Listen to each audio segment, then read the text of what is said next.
Hello and welcome to the National Security Conversation. What role will India play in the emerging Asian geopolitics? Will the rise of China eclipse India's importance in the Asian continent? How should India deal with China's struggle for mastery in Asia? It is clearly not easy to answer these questions, as doing so would require a deep understanding of India's past and present, its culture, history, geography, politics, and foreign policy. Former Foreign Secretary and National Security Advisor Shivshankar Menon's new book, India and Asian Geopolitics, The Past, Present, attempts to help India and Indians think about their role in the emerging Asian geopolitics. Authoritative, comprehensive, and deeply engaging, Menon makes a powerful geopolitical case for an India increasingly and positively engaged in Asia and the broader world in pursuit of a pluralistic, open, and inclusive world order. But doing so may not be easy, Menon warns. What is missing, he writes, is a vision of India's place in the international system and its goals. I have with me Ambassador Shivshankar Menon to discuss his new book. Welcome back to the National Security Conversation, Ambassador Menon. Or should I call you Professor Menon? I mean, this is a very professorial book compared to your last book choices, I have to say. Oh, that's kind of you to say that. I don't think of it that way, actually. I think of it as a practitioner's account. So I think Shivshankar Menon is the simplest way to call me. You know, this actually is you're actually playing with a very large canvas, and you know, the book speaks like a historian, a statesman, a professor, and a seer. So this book seems to highlight your transformation from an official to someone else. So how do you sort of describe that transformation, Ambassador Menon? Well, I think, you know, the spur for the book came because I felt very strongly that over time, we had lost touch with our immediate neighborhood, with our home, which is the subcontinent, the Indian Ocean region, and Asia as a whole. I mean all of Asia. That in the 50s, 60s, we had been very connected, very involved in the big struggles of the day, decolonization, etc. But then somehow we sort of, while Asia integrated economically in the 80s, 90s, and so on, we went a completely different way and got left behind. Since 92, we've been trying to get back in, but it's a very different Asia. And I think we got so beguiled by, you know, the major powers. You see a lot of literature on India and the US, India and Russia, a permanent seat on the Security Council. Why is India not a great power? This is all wonderful, but it's pie in the sky. First, what about our own home and where we are? And I thought geopolitics is a good lens to look at this and to remind people that ultimately, you know, let's concentrate where we should be.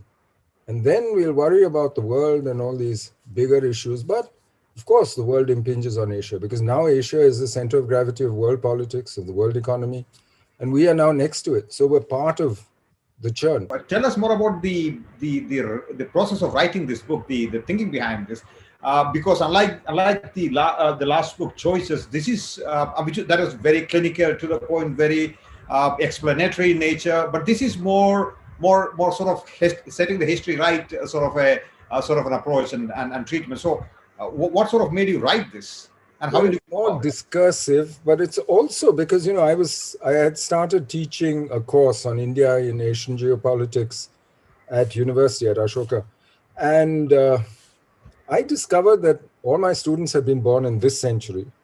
All the stuff that I remembered from my life was already history to them, ancient history to many of them. When I said Indira Gandhi, they thought I meant Sonia Gandhi. You know, when I said Gandhi, Mrs. Gandhi, they thought Sonia Gandhi, not Indira Gandhi. And so I thought it's worth putting down somewhere an account of what it was like. It might not be accurate, may not be clinical, as you said, may not be academically rigorous, but just to convey an idea of what it was like to live through those times, because they were so different from today's times. And it's not academically rigorous. It doesn't even try to be. But what it does do is it tries to broaden the lens and to try and talk about how it was. That's why the past. But then half the book is about where we are today, because that's the part that worries me. That I think we've lost our roots, that we are actually withdrawing from the world just when we need the world much more. When almost half your GDP is the external sector, when you depend on the world for critical things. If you want to transform India, you need energy, you need technology. All these things are outside India. And yet we don't have a vision for that. We walk out of RCEP, we raise tariffs for the last 4 years. In various ways, we are actually closing ourselves off. And I'm worried that we might end up with an autarkic state of mind. Right, right. Why did you write a book on geopolitics? I mean, this is a term that you yourself say in the book evokes a certain sense of competition for power rather And than. it has a bad name. So, but I do think it's a useful lens.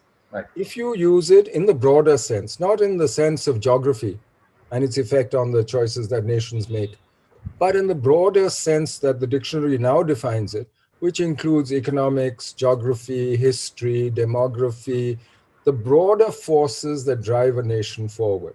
And if you take that broader definition, I think it's always useful to take one step back and to look at different countries, whether it's India, whether it's China, anything that bothers you. I think it's worth taking that step and getting away from the headlines. So it's my way actually of avoiding the tyranny of the headlines.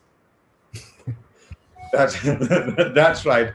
One of the things that seems to stand out in your analysis is the inadequacy of the Delhi-centric continental view of India and its role in Asia, as it were. Your book puts a lot of emphasis on the oceanic space, but I'm wondering how did India or the maritime subcontinent. After maritime, exactly.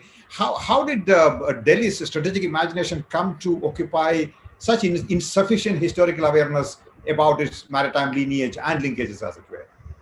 Partly because I think this is a legacy that the British left us. London used to take care of the sea. The Royal Navy was controlled out of London. It was an imperial interest, the Royal Navy, whereas the British government in India was left with the land frontiers. And there they left us a very complicated legacy, as I describe in the book. In fact, I spend maybe a little too much time on that legacy, but I thought it's useful to remind people that we were part of an imperial system as a sub-imperial system almost. But because of that, the British government in India was sea blind. And because the sea was not their concern. Now, there are people still, and I don't mean only Christine Fair, there are Indians who still think we should act like Curzon did, or that we should follow a Curzonian policy, which of course is impossible. Yeah, there are people who tend that way. This is impossible, partly because of partition. The unity of the subcontinent is broken. We are cut off from West Asia, from Central Asia physically. 2, the Royal Navy is gone. We don't control the oceans around us. Even the Royal Navy had limited control, but certainly much more than we did. It's now much more contested, the whole maritime domain around us. And China came into Tibet. And for the first time in history in 1950, we ended up with a border which had Chinese troops on it, which is disputed now by the Chinese. So I think that's why I say, use a geopolitical lens, and immediately it becomes apparent that we need to fashion our own policies, our own way forward. And that's what we tried to do at different stages. As the world changed, Cold War, bipolar world, non-alignment was our answer. When unipolar world, end of Cold War, we immediately started improving relations, transforming relations with the US, but then did a multipolar sort of diplomacy, working with everybody, opening up relations with Israel, with Taiwan, with wherever we could. Look East started and so on. Since the financial crisis of 2008, we're in a completely confused world, between orders, as it were. And unfortunately, I think most of us, not just us, I mean, other major powers as well, have had very confused policies as well. But for us, the biggest fact, of course, is the rise of China in our backyard and dealing with the consequences of that. And I try to describe in the book how we might do that. Right, Mr. Menon, I don't claim to have answers, by the way. I must make that clear. This is only in the hope of provoking a debate and a discussion and some clarity in our thinking ultimately how central is the maritime space to India's role in Asia? You argue earlier on in your book that as long as the Indian Ocean was an open, competitive space, peninsular India was relatively secure. But so looking back at the unfolding Asian geopolitics today, and the excitement today that exists around the oceanic space, do you think this historical insight has some value today? Also, I mean, putting it broadly, how crucial, how key is the maritime sort of space for India's role in the Well, region? I think it's actually still true. The Indian Ocean's geography is very different from the closed seas like the Mediterranean, Black Sea, Red Sea, or the South China Sea. These are all enclosed bodies of water and therefore have historically been battle spaces, places where people have fought battles, whereas the Indian Ocean has been an open ocean. It has so many choke points that even the Royal Navy never managed to control all 10 of the choke points around the Indian Ocean at one time, simultaneously. And so what do you have in the Indian Ocean? The closest you came to anything was some raid. You know, the Emden comes and shells Chennai and goes away and runs away. This is not a battle space traditionally. And this is why it's been such a source of migration, of trade, of economic exchanges, of exchanges of ideas, and has led to so much prosperity. The most advanced, secure, prosperous parts of India traditionally through history have been the maritime spaces of the subcontinent, starting with Bangladesh, Bengal, Vanga, all the way down through the Coromandel coast, Malabar coast, Gujarat, Maharashtra. These are the parts which were most connected to the world, whether it's Indus Valley, Lothal, the ports, with the West. So for us, the Indian Ocean and the maritime space is our connection to the world and has been a major contributor. And one lesson of history for me is that India has done best when she's most connected and engaged with the world. And it's those parts of India which are most connected and engaged with the world which have done best through history. We might not like it, but it's the truth, even though the capital isn't in those parts of India. So the fact is that it seems to me that it is critical also to our future. Today, half your GDP, almost half your GDP is the external sector. You depend on those sea lanes for your energy, which you must have if you want to grow India, transform India. You depend on those sea lanes for your exports, for the raw materials. You don't have non-ferrous metals. It just so happens that's your resource endowment.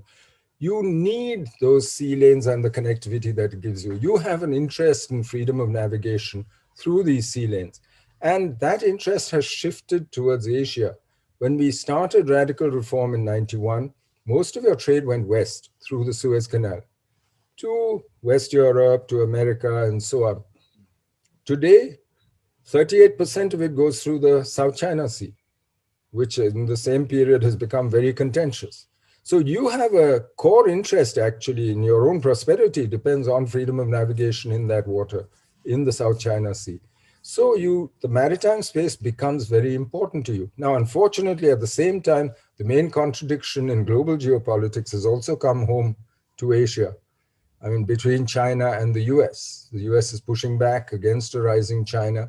And the area where they are contending is the maritime space. The continent, frankly, there is not much contention. In fact, China is pushing at an open door. For the first time in her history, she is secure on land. She's not worried about her inner Asian frontiers. So she can build her Belt and Road, consolidate Eurasian landmass across all the way into Europe, as she's trying to do, with Russian acquiescence at least. But at sea, she still faces the world's largest armada, 12 nautical miles off her coast. She's contained by this first island chain all the way from Japan through to the Philippines and onwards. And this is what she's trying to break out of, because if the maritime space is critical for India, it's as critical, if not more so, for China. So for the Chinese, it becomes very important. They see their own future now depending on whether they can control their own or at least manage the environment around them. And they see pushback against that. And this is what we are watching now. And we are frankly part of that process. let's see how we play that. Right.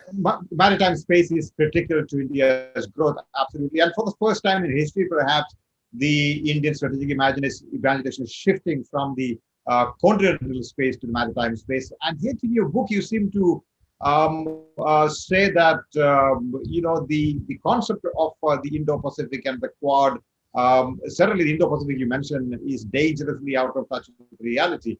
Because we have two problems here. We are not just a maritime power. We are a continental power, and we're the only member of the Quad who is both a maritime and a continental power. The others are, in geopolitical terms, islands. I mean, the US is behind two of the world's largest oceans, can intervene when she needs to, can go back home, as she has done in history. Australia is an island, Japan's an island. They have huge maritime interests, yes, in the Indo-Pacific. But we also have a continental problem. We have the world's biggest boundary dispute with China on land. And that can't be solved by blockading Malacca. I mean, this is like saying I'll use a nuclear weapon to kill a fly. You know, you need a fly swat to kill a fly. You need to deal with your problems on land. So I'm not saying that the Indo-Pacific or the Quad is not useful, not at all. But it's not the entire answer to your problems, to your security issues. What I like is that since I wrote the book, the Quad has become more than just a security dialogue. And there, I think it's now acquiring some real personality. If it becomes a provider of global public goods, as it is now saying it will do for vaccines, for resilient supply chains, for various other things, then it can make a real contribution to security in this entire belt, the Indo-Pacific littoral, which is critical, as I said, to our future. So there are the calls for the militarization of further militarization of Quad, and perhaps also the militarization of the concept of Indo-Pacific to some extent, you think are dangerously misplaced. That is not the direction. I think, frankly, that horse left the stable a long time ago. If you look at the last 30 years, the world's greatest arms race ever in history has taken place in this area, in this region, in Asia. Most of it in East, Southeast, and South Asia. And you look at the Chinese naval and other buildup, you look at the spread of weapons of mass destruction. You have a continuous belt of weapons of mass destruction from the Mediterranean to the Pacific, from Israel to North Korea. You know, this is a heavily militarized region. It can afford it because it's done very well economically in the same period. And it has offensive weapons. A lot of that investment is in submarines and other things that give them offensive potential. So when you add to that flashpoints, disputes, hyper-nationalism, the rise of authoritarians, and this very touchy, prickly nationalism, which has come out of globalization in a sense, and the threat to individual identity, which globalization brought into our homes, into our palms, onto our screens.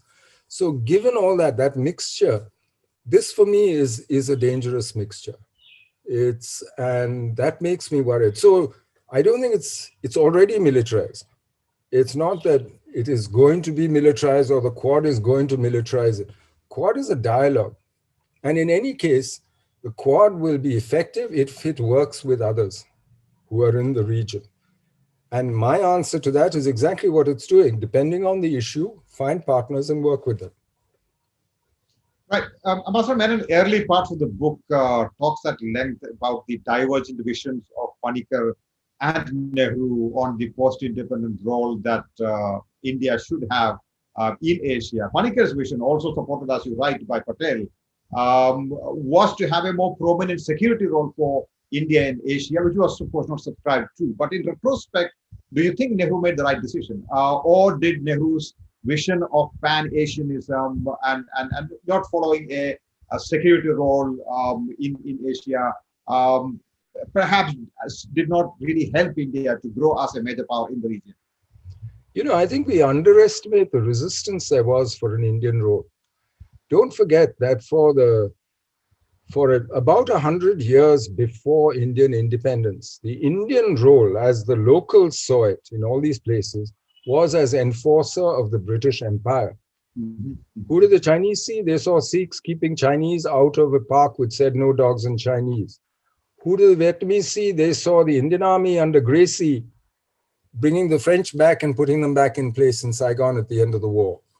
You know, look at all the battle honors that our regiments carry, from the Boxers to Mafeking to, you know, I mean, this is a sub-imperial system, which is why I go into this in the book.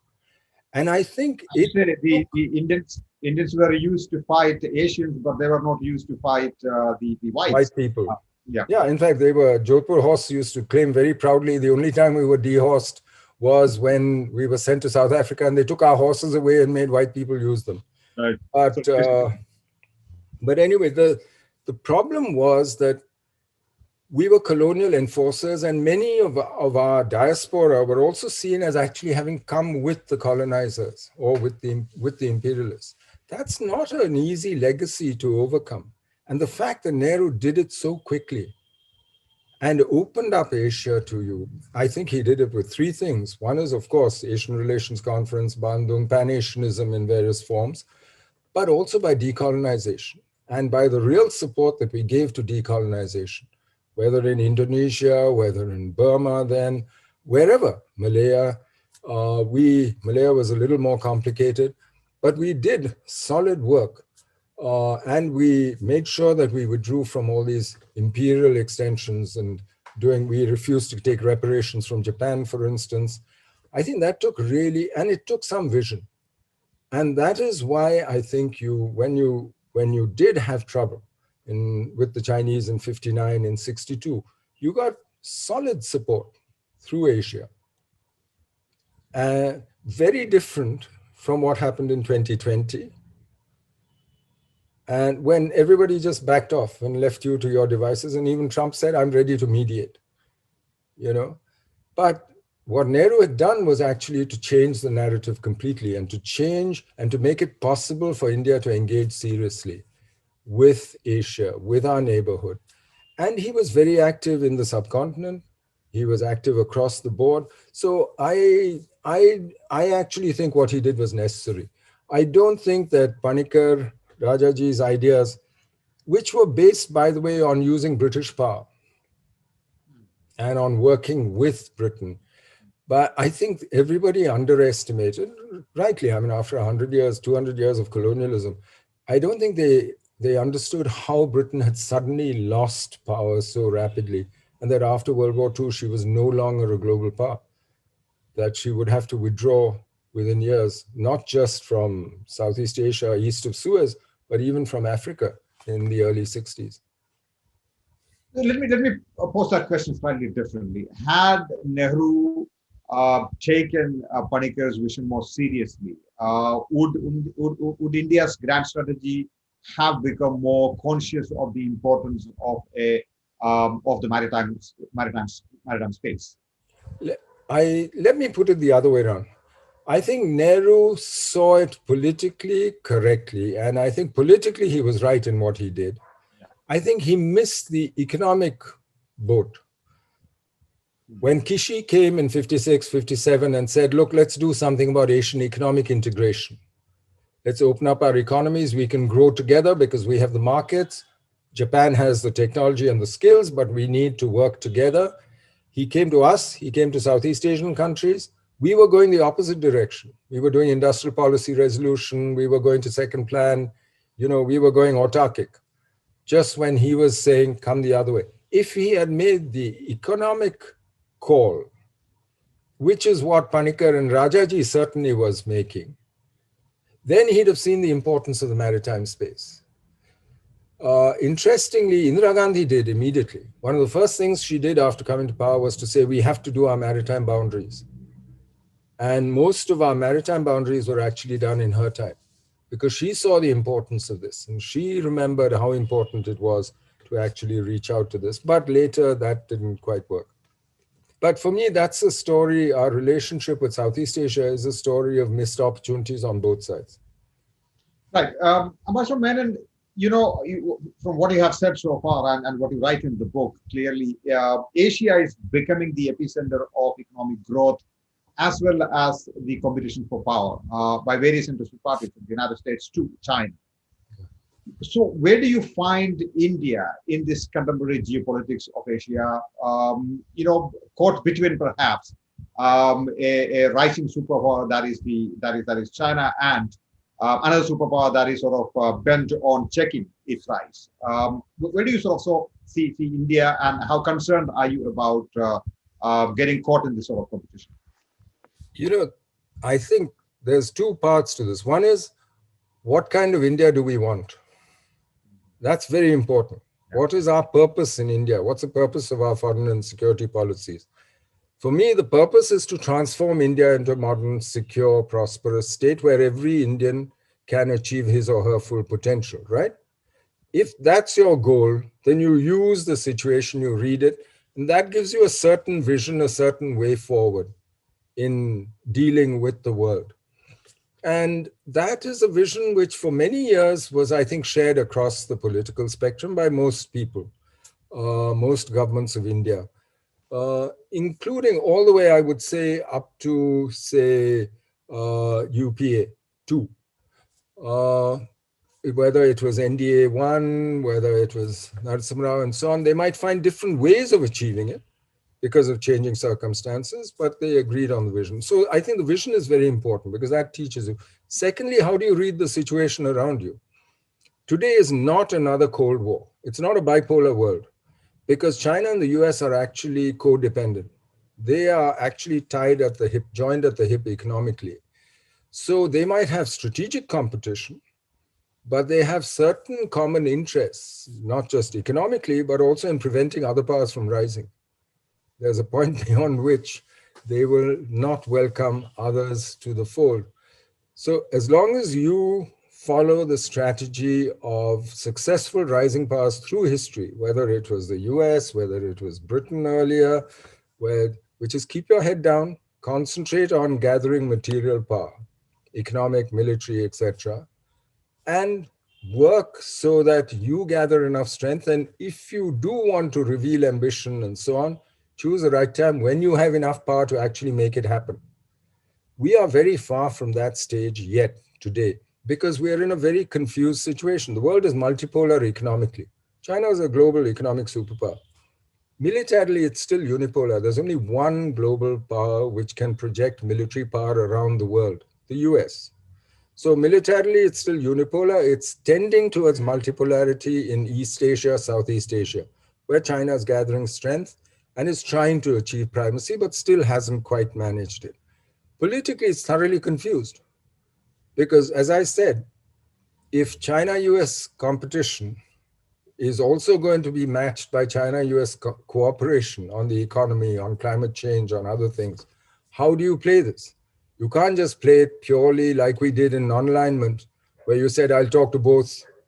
And basically, Cold War bipolarity made non-alignment possible. It gave you space to maneuver between the two. Both sides would aid you, both sides would try and woo you, but that's not how it works anymore. So you're now in a much more complicated game.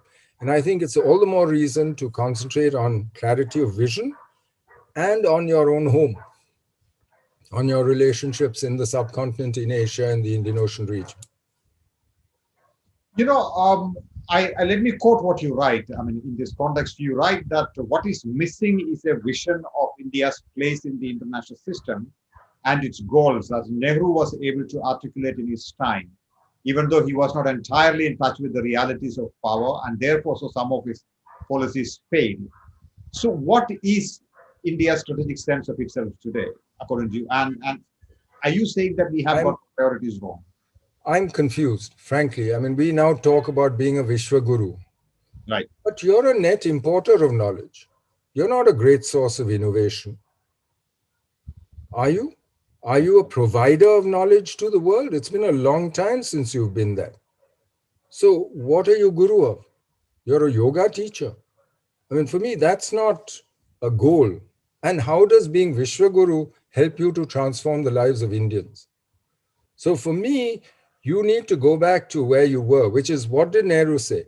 He said, we cannot transform India just on our own. We need a peaceful environment around us, and we need the help of the rest of the world to do this. And by doing that, we'll be contributing to the world, to its order. We need a rule-based order. We need a multilateral system that works. All this was true then. Today, to say we need a multilateral system that works, It's wonderful, but it's very unlikely to happen. So today you look for different solutions, but you still need the rest of the world. You need to engage with the world. You need to shape your environment. And today, actually, you have many more means than Nehru had at that time. And you can actually, you have opportunities in your own neighborhood and around you to actually go out and build much broader coalitions of countries. I mean, you had a huge opportunity with the pandemic, for instance, to actually revive cooperation within South Asia with your neighbors. And if those who don't want to cooperate, let them go. But go out and do it openly. And do it in a manner so that you respect other people's feelings also. Because, there are ways in which you can approach these things if your vision is clear about what India needs and that India also needs the world. But to act as if we are going to tell the world what's good for the world, that we know best, or that we are purely selfish power, which we are not, because the world is in our interest, I think that is a bit dangerous. And of course, I mean, I don't mean that I'm not going into things which I attribute to learning, or lack of knowledge. You know, you don't call somebody termites and so on. But all that I take as, okay, that's ignorance and they'll learn over time. But I do think you need a much clearer vision of where you want to go and what kind of world you want. Right, right. Do you think there is an attempt to learn on the job? If you look at Modi 1.0 and the difference between the 1.0 to 2.0, there seems to be some proactive outreach to the neighborhood, be it Nepal, Bangladesh, and other countries. So, would it be fair to say that while they may have got the system wrong in the beginning, in the first term, perhaps they're learning on the job? I would hope so. I would hope that they do. And I do think, as you said, in the neighborhood, at least, there is an attempt. The problem with these things is once you reveal ambition, once you show, once you interfere in somebody's internal affairs publicly, it's then very hard to retrieve ground. Credibility once gone doesn't come back that easily. And Xi Jinping is discovering this. He's displayed his ambition. And now everybody acts on the basis that, okay, that's his ambition. He's assertive. He's going to push for primacy, etc. So he's seeing the reactions to him. And even if he today says, no, I'm going to follow Deng's policy of hide and bide, the world is not going to change its behavior. Because once ambition has been revealed, once you've said the words, they're out of your mouth, then you can't take them back. And I think that is part of the problem. But yes, I would hope that we are learning and we are improving and that we will get better and better as we go along. But I have to say in defense of the government that they are dealing with a terrible situation. As I said, it's a very confused situation. We are between orders. It's not easy. The domestic politics of some of our neighbors makes life difficult too. So yeah, I mean, there are mitigating factors, but it could be handled better. Professor Menon, let me ask you a slightly different question as an aside, a more of a conceptual question. I mean, there is a school of thought within the international relations literature that states do not behave like human beings. They don't have emotions or feelings. So it is not a good thing to anthropomorphize the states, as it were. On the other hand, people also make the argument, listen, states don't make decisions, statesmen do, or stateswomen do, right? So where do you stand on that? I mean, because you made this point about, you call somebody something, you say something to somebody, and then it sort of has an impact. Do states behave like that? You've been a policymaker yourself. Ultimately, people make these decisions, as you said. But this is why I think that geopolitics is a useful lens, because it takes you beyond the state as a rational actor. Because if the state is a rational actor in the realist definition, IR definition of the state, then it should react the same to the same stimulus, no matter what the time and place, etc. Whereas geopolitics brings in place with geography, time with history, and brings in individuals and how they react to it. There is space for, so I think real life is more complicated than any theory can explain yet. Fortunately, therefore, we will always be in business producing new theories. But that's not a bad thing. But I do think that there is more to life. This is why I said it's a practitioner's book. But I think people do matter. I know I tried very hard to get away from this great person making history sort of version, but you can't avoid it. Foreign policy, especially in India, is very much concentrated, centralized at the top in our structure, always has been. Nehru was his own foreign minister for so long. And that tradition of prime ministers having a major say in foreign policy has continued right down to today. It has led to some strengths, but also insufficient institutionalization, I think. But it also has led to relatively bold strategic decision making at times when you needed it. Right, right. You mentioned non-alignment. Also, you mentioned in the book the importance of non-aligned foreign policy. In fact, in the book you write, this is hardly a time for India to abandon strategic autonomy, and that the pursuit of strategic autonomy meets the, and I quote, fundamental needs of maintaining India's sovereignty and improving the lot of its people. Now, this comes as a surprise to a lot of people. I mean, this could come as a surprise to a lot of people that we are perhaps still harking back to the older times of non-aligned foreign policy and strategic autonomy. We are perhaps caught in the middle of a fierce competition. So, how do you sort of respond to that kind of a critique of strategic autonomy as a play? But I also say later in the book that your relationship with the US is not only transformed, but has acquired many of the characteristics of an alliance, short of a commitment to mutual defense. Yeah. Right. But that's still strategic autonomy. What does strategic autonomy mean? It means that you take the decision when to get involved. Whereas if you sign an alliance, or if you are actually aligned, then the alliance decides when you get involved in a fight or don't. That's the difference. So which is why I think, I don't think I use the word non-alignment anymore. We used to use it when it was a bipolar world and it made sense. But I think strategic autonomy is necessary for India for a simple reason. Nobody shares your interests 100%. You cannot show me another country which is at your level of development with your interests, which is located as you are, and which wants what you want, which has the same problems that you have. The simplest example of that is the India-China boundary. That's your problem to solve. Pakistan, your problem to solve. No alliance or anything is going to solve these problems for you. Ultimately, you need to build the material bases. It's the, as I like to say, the paradox of alliances. Everybody wants an ally who can take care of themselves and bring something to the table and take care of you. Nobody wants to do anything for you in an alliance. There is this fictitious idea somehow that alliance is available to India today. It's not. Nobody who's offered you an alliance. I haven't heard any offers from anybody. So what's your choice? Be autonomous. Go out and chase your interests and do it sensibly. That's my only point. Let me put that differently, because this is an important issue about strategic autonomy. How close should you get to the United States? Get very close. Get as close as you want, as long as you make the call. If you expect, in fact, the more congruence you have, the closer you should get.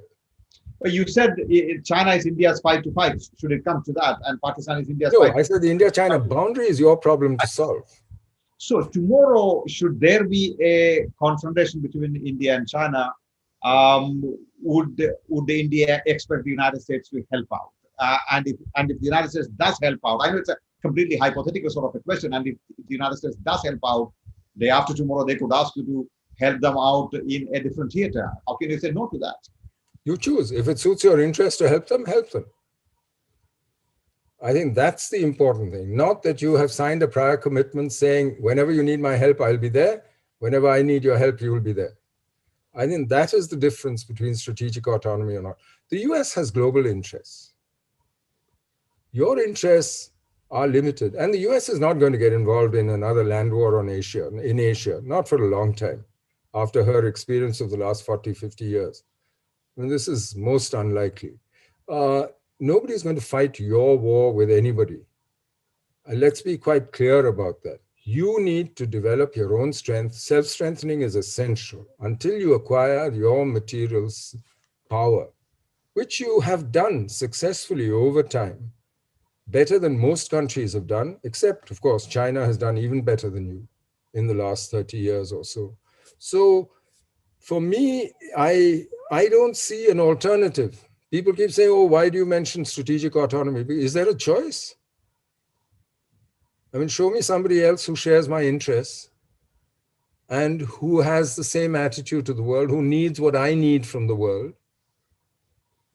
Pastor Menon, I remember someone telling me long time ago, the problem with us is that it's not that we sometimes engage in certain rhetoric. It's all right to have rhetoric, right? I mean, but sometimes we end up believing in that rhetoric.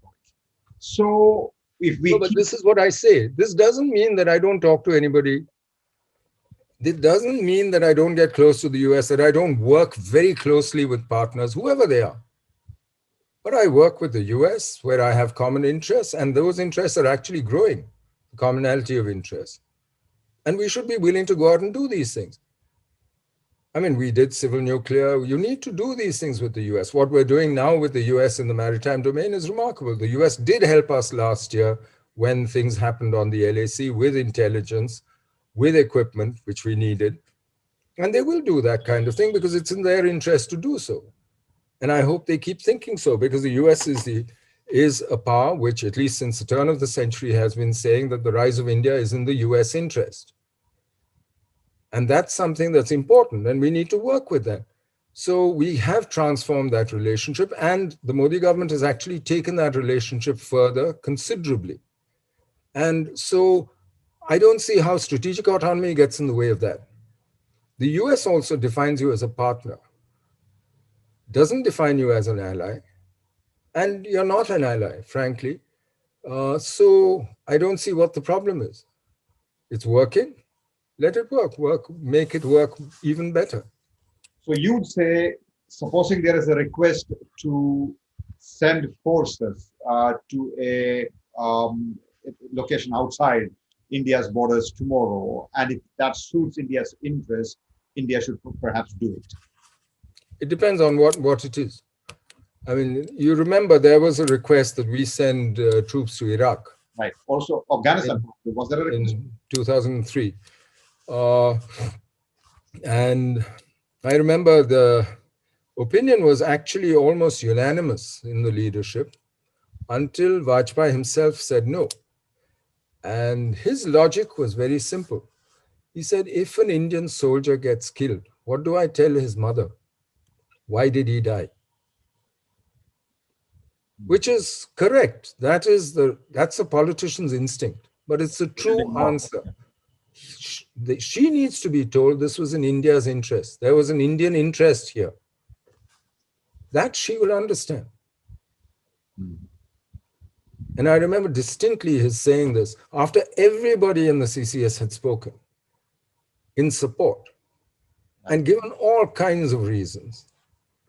Right. And he sat quiet for a few minutes thinking, and then finally he said no. And then he said, what do I tell my mother? And for me, that is political wisdom. Right. Ambassador Menon, going back to the book, Iran seems to figure greatly in your analysis of West Asian and Central Asian geopolitics. I think it matters, and it matters to us. And I do think that, the US Quad and so on is very useful for our maritime strategy, but you can't have a continental strategy without regional powers like Iran, like Russia. You need to deal with local powers. But what grand strategic ambitions, what grand strategic objectives does India have in Central Asia for that? In Central Asia, right now, because you lack physical access, you have very little. Your only worry is what comes out of Central Asia and how it affects you. right now. But you do have interests in Afghanistan, you do have interests in the Gulf. Iran is critical to the Gulf. Iran is also your access to Afghanistan, to Central Asia. Iran is also important to your energy security. And frankly, even domestically, Iran, you remember after Babri Masjid, who was the first visiting dignitary to say Indian Muslims should feel safe in India and are safe in India, in secular India? Rafsanjani. He came visiting and said so. Now you might explain it whichever way you want. That, you know, Shias are a minority within a minority who feel threatened by the minority rather than by the authorities. Maybe that whatever your explanation, but the fact is that we have worked with Iran in Afghanistan, in the region, and we do have certain common interests. And Iran is a factor. In fact, if you look at the politics of West Asia, if you need a one-line summary of what's been happening since World War II, it is the attempt to contain, manage Iran as the dominant regional power through various ways. Did we make a mistake by alienating Iran in the process of getting close to the United States? You know, the Iranians are very practical people. And I hope we are as practical and that we work with them like we've done it before. We've worked with them when there were US sanctions in the Bush administration. You know, I mean, we settled accounts to them by starting an account for them in the RBI in rupees, which they could then use. There are ways to do these things. And I hope we show the wisdom and the cleverness to do that. You know, Ambassador Menon, of the three geopolitical futures that you highlight for Asia going forward, you argue that the facts of geography and history will probably result in separate arrangements and fragmented orders in the subregions of Asia, contrary to the US or China-led hegemony or Europe-like balance of power. Do you want to sort of unpack very briefly that for our viewers? Well, it seems to me that China-US contention is, in effect, they neutralize each other. They create space for others, right? Secondly, I'm not so sure about China's trajectory. If you look at the longer term, her demographics, the fact that she's in a crowded neighborhood, that she declared her ambitions so early and therefore is facing pushback across the board, I think all that, and the fact that her economy is reverting to mean, as it were, it's slowing down. So I'm not sure where this is going. I don't think this is going to end up as either a Chinese-dominated Asia, which is integrated into one, or a US-dominated Asia, as it used to be for a very long period. So I don't see that as necessarily an outcome. It's possible. I mean, I've said there are three possible futures.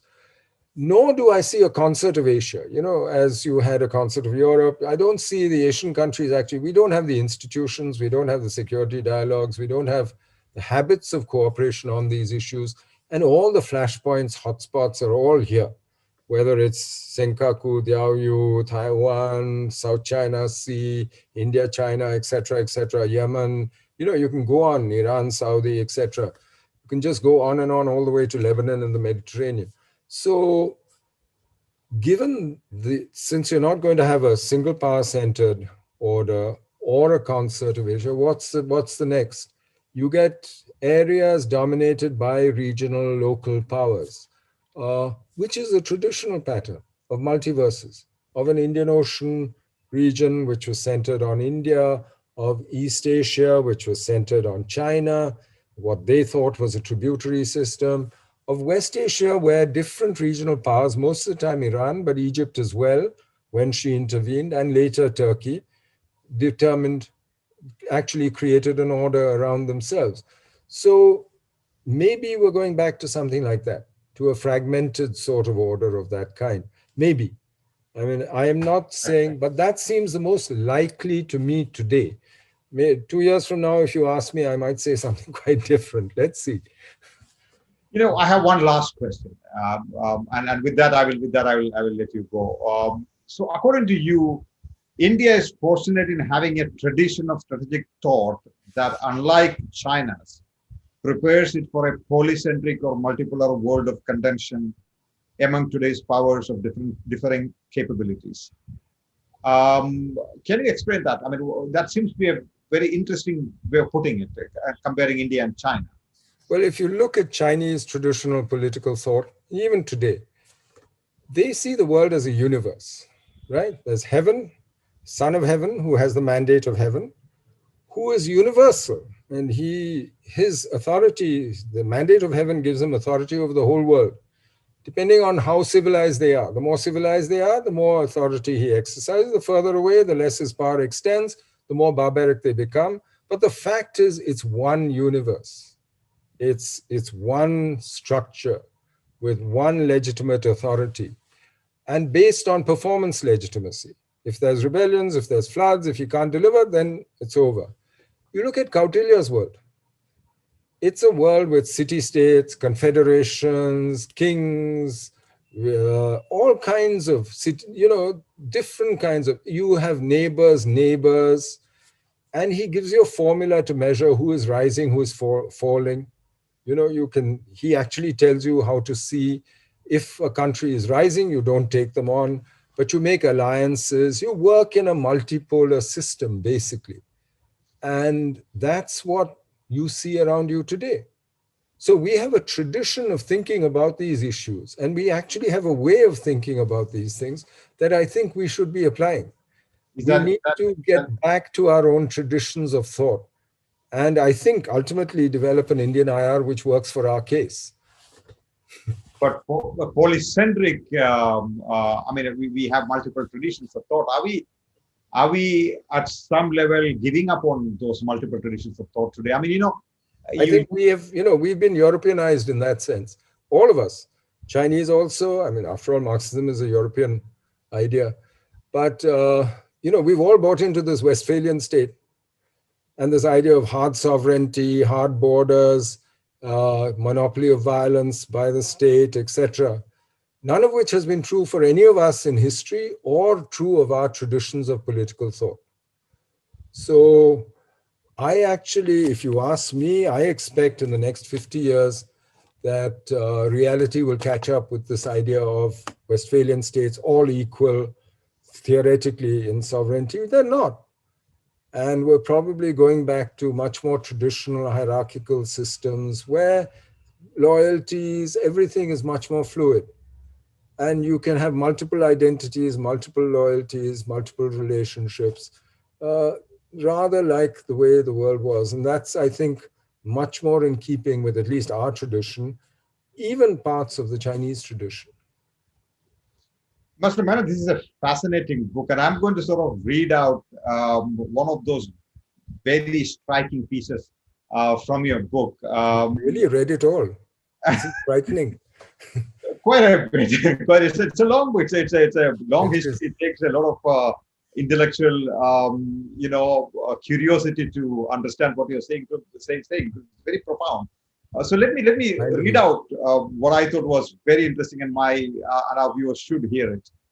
We need to go back to our roots, to the clear well springs of our will and our confidence.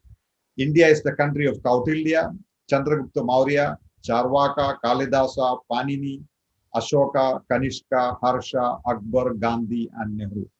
All of them threw open the windows of our home to the world. We should accept no less, no simulacrum of leadership, no prejudices masquerading as ideas. Some of us have lost the ambition to think big of ourselves, of India's role in the world. Dread and hate replace recent thought, leading to destructive social conflict in and around India. We are offered two pictures of our national destiny. One vision is born of fear and polarization, and the other of national self-confidence and ambition. The former excludes many Indians and is based on a narrow, intolerant, and false sense of nationalism. The latter is a proudly patriotic, tolerant, modern, progressive, and secular vision of a confident nation that respects all its citizens. The former is inward looking and diminishes India in the world. The latter is a confident India that stands for something with universal appeal. It is time we rejected the former and rededicated ourselves unambiguously to making the latter real. What a fascinating statement. Thank you. Thank you very much. This is absolutely brilliant. Congratulations on this book, and thank you for writing this book. This is going to be read by all my students, I can tell you that. Thank you. Thank you very much. Thank you. Thank you.